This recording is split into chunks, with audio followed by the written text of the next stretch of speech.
Tomorrow is waiting to be shaped, and learning fuels the future. Auckland Institute of Studies provides world-class quality education, ever-evolving curriculums, and learning that extends beyond the classroom. 35 years of not only preparing students for the future, but empowering them to shape it. I'll give you a very brief overview today of the MBA programs. It's mostly based on this document, which you've gotten in your bright red bag. So I'll give you a brief overview, and then afterwards there's a brief session for questions and answers.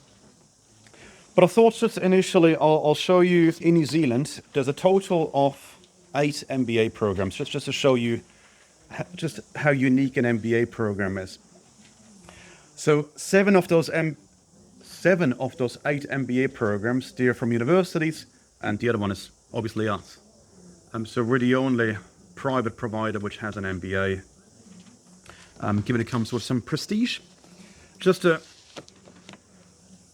perspective as well, so our MBA program, the AIS MBA program, we have just under 500 students, compared to University of Auckland, which is about 200, and AUT, which has just over 50. So we're doing something right. But let me just get into what we're doing right. So we have classes in blocks over weekends. So our classes are usually 9 a.m. to 5:30 p.m. Saturdays and or Sundays. So it leaves Monday to Friday free to students to work or look after children, whatever else. We focus on applied content. And one of the reasons why we do Saturdays and Sundays is also so we can attract the right lecturers. So there might be lecturers who work at University of Auckland Monday to Friday, and then they come teach with us on Saturdays and Sundays. Or there might be people who work in the industry, CEOs of companies. They work Monday to Friday and then come to us to teach on Saturdays and Sundays. So reason to that approach. We focus on a heavily applied content. An MBA is professional, so therefore we focus on applied. For our assessments, we give students cases to hone their critical thinking skills. There's no exams, there's no memory-based activities. I'm guessing you're aware we have intakes every 2 months. So there's intakes in January, March, May, July, September, November. It gives students flexibility to start as to how and when they want to. And we're highly flexible in our approach. So students have lots of choices as to what they want to study, which electives they want to choose, which type of research they want to do. My notion is that a student does an MBA once in their life, so it has to be perfect for them. So even throughout their studies, they can change their research pathways or courses to what suits them. We also stay up to date. We do regular updates. So for example, 2 years ago, we noticed that lots of our students move into healthcare management. So to give students a heads up, we started offering an elective course in healthcare management. We also, last year, noticed that lots and lots of our students move into hotel management. The COVID years stripped the tourism sectors bare, so therefore lots of our students moved into hotel management. Hence, we started offering a course in sustainable tourism to give those students a heads up. So we offer 3 main qualifications, and there's lots of details in this brochure, which you have. I'll give you a very brief overview, and then later on we can have a question and answer session to go into some details that you may want to know. So we offer a postgraduate certificate in business administration. That's only 6 months.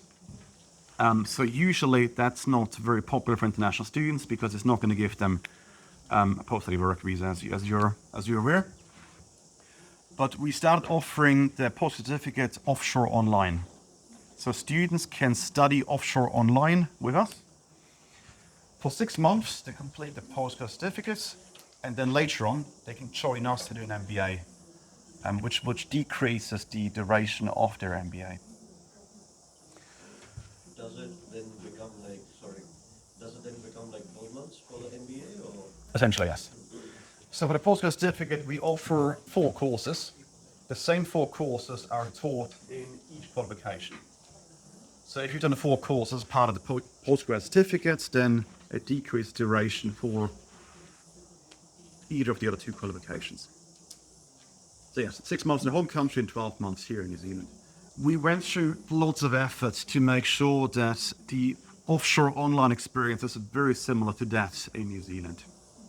So we check in with students. We have cameras hanging down from the ceiling to make sure that students kind of feel like they're part of the classroom.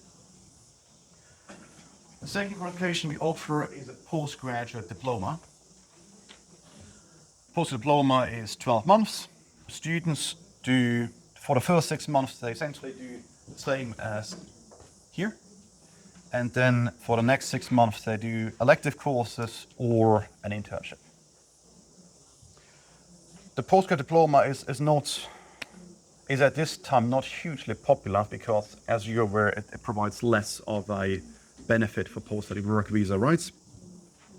So lots of our students come here to study postgraduate diploma and then later on top up to an MBA. So they do 12 months post diploma and then later on they do another 6 months to finish their MBA. For the MBA, it's the most popular at the moment for obvious reasons. It's 18 months. There's a few compulsory courses, but most of the courses are electives. So it gives students a chance to focus on what benefits them. They can specialize, or they have to specialize in either international business, marketing, operational logistics, or finance. And then they can choose a research pathway, either the internship, applied business research, or dissertation if they want to do a PhD later on. Oof. Lots of information very quickly, but I welcome your question if you have any. So suppose a student does the postgraduate diploma in business, and he gets a 1-year post-study work visa, right? For which one? If he does the PG, postgraduate diploma in business administration, he gets a 1-year post-study work visa. He starts working, and after 6 months, he wants to do the master's. Is he allowed? Yes. So students can finish the postgraduate diploma, and after 5 years, they can come back and do an MBA if they want to. We got students. I've got a student at the moment who finished, who finished postgraduate diploma more than 10 years ago, and he's now coming to do an MBA.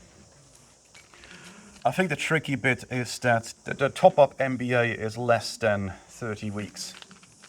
So it wouldn't grant a post-study work visa, but usually, in most cases, if the student needs a post-study work visa, then we work around it and extend the duration to make sure that the student can get a post-study work visa. That's relevant for students who come here to do a PhD BA and then realize that they can only get a 1-year post-study work visa and then upgrade to an MBA. For those students, we make sure that their program of study is at least 30 weeks. And our excuse is, or to justify this, we say that the course selection wouldn't allow them to finish in 6 months, so therefore we have to extend it. So we'll work around it for the... that. Yes. Yes, 3 years post-study. Yep. But they have to do they don't only have one strong study what we Correct, yeah. come back. So there was a change a few years ago. So we had some cunning students a few years ago. So we had students doing PhD BA, collecting a 3-year post-study work visa, finishing that, and then doing a top-up MBA. But I think 3 or 4 years ago, the government closed that loophole, which was fair enough, I guess. MBA was pretty much the golden ticket into the C-suite kind of jobs, and it's kind of out of fashion in some ways. If students is juggling between MBA or Master of Marketing or Master of Management, Master of Business, or different types of business-related masters, what would you say to those students, like the reason they should consider to do this MBA? An MBA is a professional qualification. It's hugely applied, especially the approach we have. So we hone critical thinking skills. So people who come out at the other end, they're effective managers. which is not something that you would get from doing a Master of Marketing, or frankly, it's not something you would get from doing a Master of Management either. So for our MBA, we hone their skills to ensure that they come out after 18 months to really hit the ground running and excel. And what is the ideal type of student, at the background and their mindset before they come in, so because everyone wants to come in and land on the job, and it's pretty hard to land on a management type of job when they just first came to the country after a year or two. I mean, that's the reason why we offer internships. So people might have lots of experience in their home country. The internship is the pathway for students to get some local experience, showcase their skills, and then to land a job with that same company. But to answer your initial question, so our usual profile of one of our MBA students, I think the average age of our MBA student is about 36, 37 years old.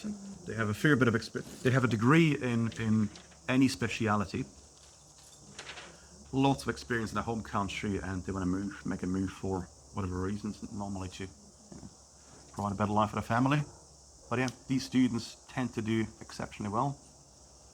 People with experience. And we provide a means to adjust them to the New Zealand work environment. And upon graduation, they excel, they do very well. Do you track the employment outcome? Yeah, we do. So officially, it's in the high 80s for the last few years. After how long? We measure, did someone find a relevant job within 12 months of graduation?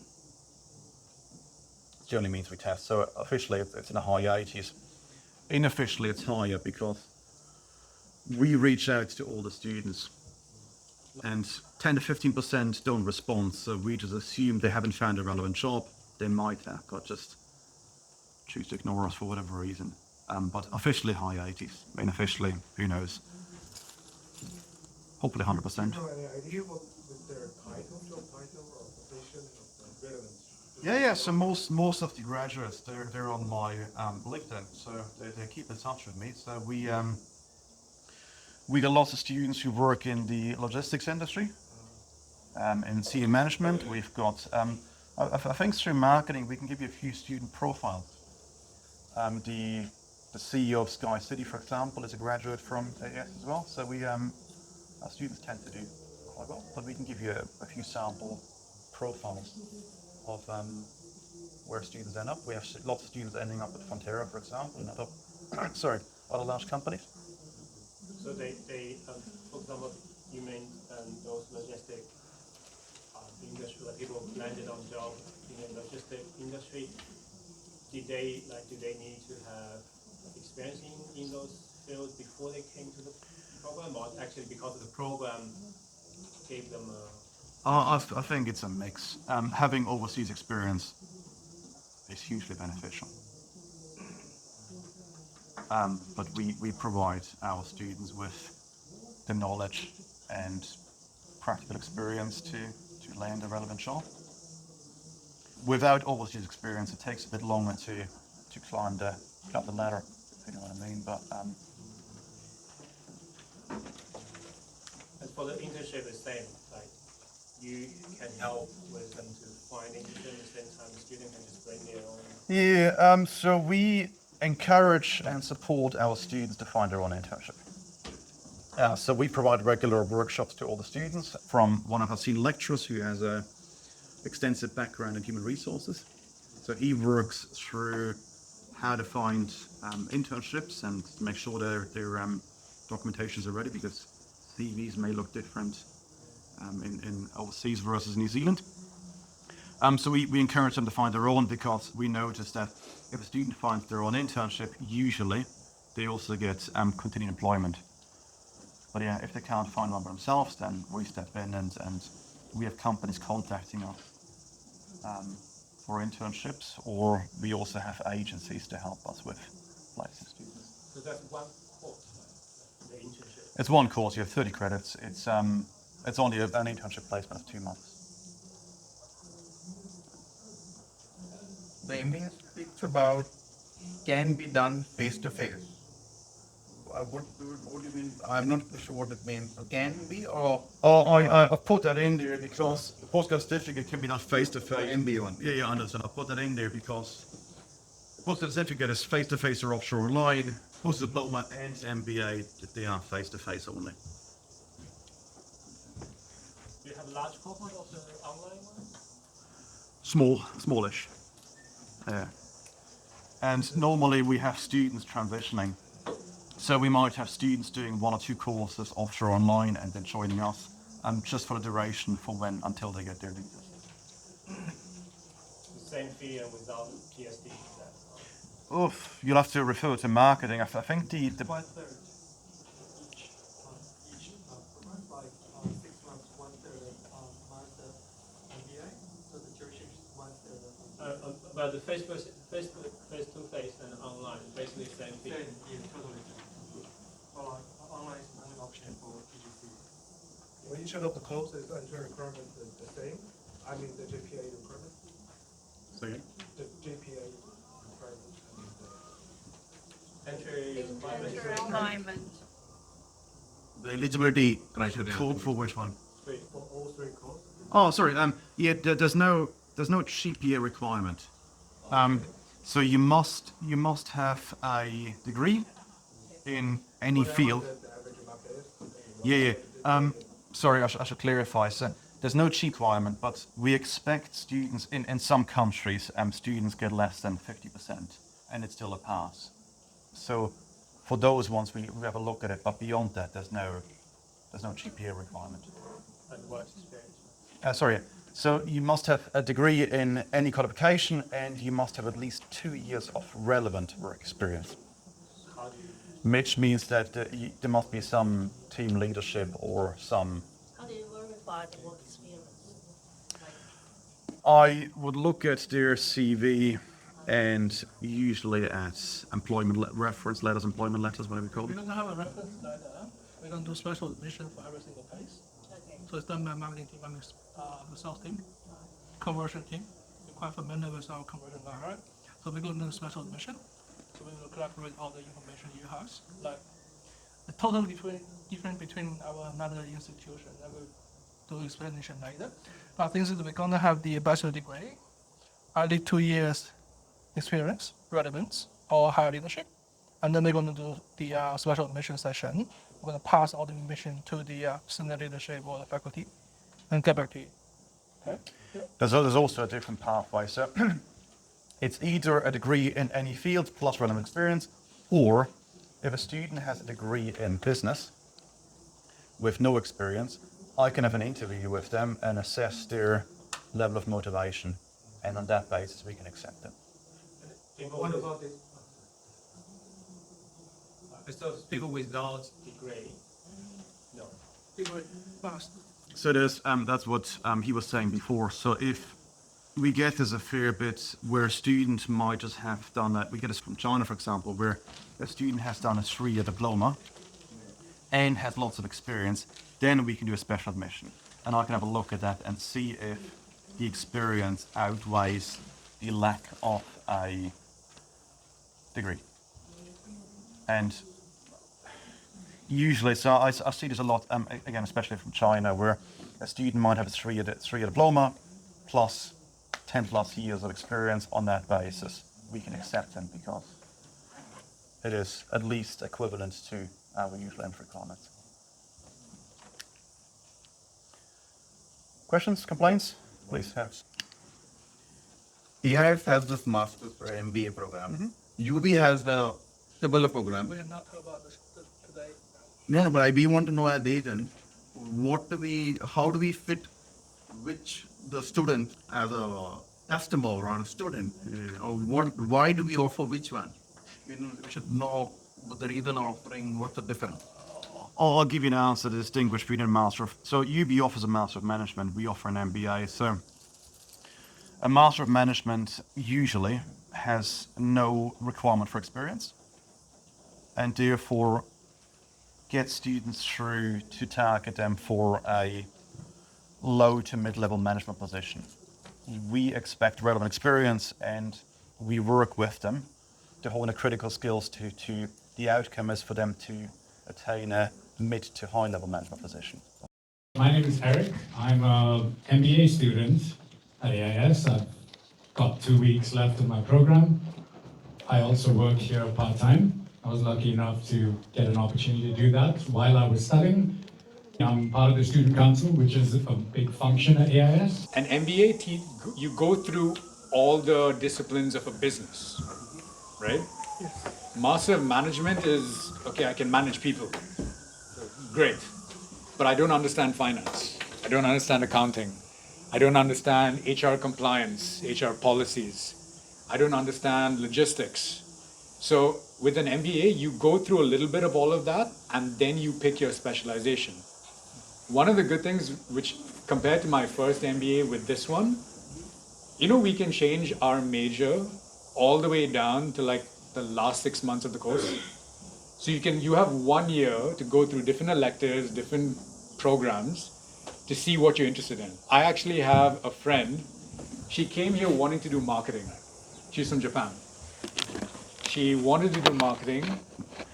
After the first 8 months, she was like, no, I think finance is what I want to do. And she's not like a young student, she's 37 years old. So even then, so that's the difference between an MOM and an MBA. And that is not recognized in New Zealand? If it's a degree that is just from the Middle East, like a Middle Eastern university, it's not recognized anywhere on the planet. It's only recognized in the Middle East. That's a very big problem. So especially from the Indian community where they've got like family businesses and all, they don't care because they're just going to stay in the country. But if you're going to get a degree and you want to move to another country, it's important. Like my first MBA was from Symbiosis in Pune, from SIBM. That is recognized over here because they're an accredited educational institute, right? So, yeah. Any other questions from a student perspective? Because you've gone through now 2 of the courses. One thing which I don't think Martin, or maybe he did because I wasn't here for the first section of it, part of the MBA program, the first 6 months that we're here, we actually we have courses which are introducing students to the New Zealand culture. How the HR processes work, what the work culture is like, what the expectations are from employers. Because being an international, when you come here, like I came from the Middle East, the work life over there is very different to New Zealand, right? The way the expectations from employers, the cultural differences, the way you even talk to people, how open they are, how friendly they are, and you don't misinterpret that. So we actually have courses over here that like actually take students through that, because 95% of the population here are internationals. So the assimilation process starts literally from the first course into an MBA. So, irrespective whether they come from China, whether they come from India, they come from South America, does not matter. I think the biggest challenge that people find when looking for a job after a degree over here is language. More than anything else, it's just language. Because they know people are capable of doing the job, but how do they communicate? And that's something that they start training people at literally from day one. Which is the reason why the MBA program, there are no written exams. Everything is application based. So everything is assignments or presentations that are done. And working in mixed groups. So you get accustomed to working with different cultures, different norms, different peoples. So, yeah.